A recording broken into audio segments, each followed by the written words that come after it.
Ең алғаш машина жарысынан бірінші орын алған қазақ баласы. Машина жарысы десе, бірінші есімізге Михаэль Шумахер түседі. Формула 1 сияқты неше түрі бар машина жарыстары қазір күннен күнге дамып келе жатыр. Және ол жарыстарда қомақты ақшалар айналымда екенін тағы білеміз. Әлем бойынша ең қымбат және қауіпті жарыстардың бірі болып табылады. Ал сіз осы уақытқа дейін машина жарысына қатысып, бірінші орынды иеленген қазақ баласын білетін бе едіңіз? Сенімді түрде жоқ деп айтар едім. Шында да 1900 жылы 20 жасар қазақ баласы Ресейде өткен машина жарысынан бірінші орынды иеленіп, алғаш көлік ұтып алған. Ол Құрманғали Қосшығұлұлы деген қазақтың бір туар азаматы. Ол өте зерек бала болады. Ауылда жүргенде ат арбаларды зерттеп, солардың жөндеуімен айналысқан байдың баласы. Иә, байдың баласы бола тұра, осындай қара жұмысқа, арбаларға қызығушылық артады. Сөйтіп, 1900 жылы Құрманғали Қосшығұлұлы 20 жасында Ресейдегі Петербург қаласына оқуға түседі. Қала ішінде бумен жүретін автокөліктерін көріп таң қалады. Және өзіне қызық болған көліктерді зерттеп, өзіне осындай біреуін алсам деген арман көкейінде жүреді. Ол алғашқы қазақ болып, көлік айдау үшін жүргізуші куәлігін оқып алады. Арманының бірінші сатысынан өткен жас бозбала бұнымен тоқтап қалмай, көлікті кәсіби дәрежеде айдап үйреніп алады. Ол кезде көлік айдауға көп орыс жастарының қабілеті жете бермейтін. Олар көлік тұрмақ, қала ішінде ат арба айдаудан шошынып жүретін. Орыстың балаларын басып озып, қазақ баласы көлікті айдап та, оны жөндеп те үйреніп алады. Уақыт өте келе, Петербургта өтетін көлік жарысына қатысып, өз бағын сынамақшы болады. Орыстардың көбісі қазақтың көлік жарысына қатысуға қарсылық білдіреді. Қатысуға мүмкіндігі жоғын білген Құрманғали Петербургтегі кәсіпкер қазаққа шығады. Қазақ бір сөзге келмей, сол жақтың орыстарымен келісіп, кепілдікке қомақты қаражат салады.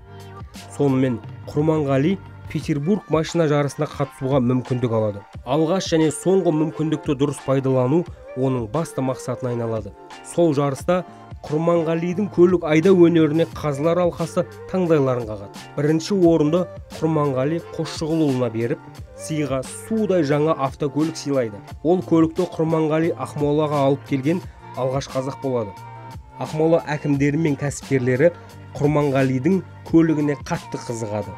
Осы кезден бастап қазақ жерінде алғаш көлік алып сату кәсібі пайда болды. Құрманғали Германиядан бірнеше көлік алып, оны әкімдерге, шенеуніктерге сата бастайды.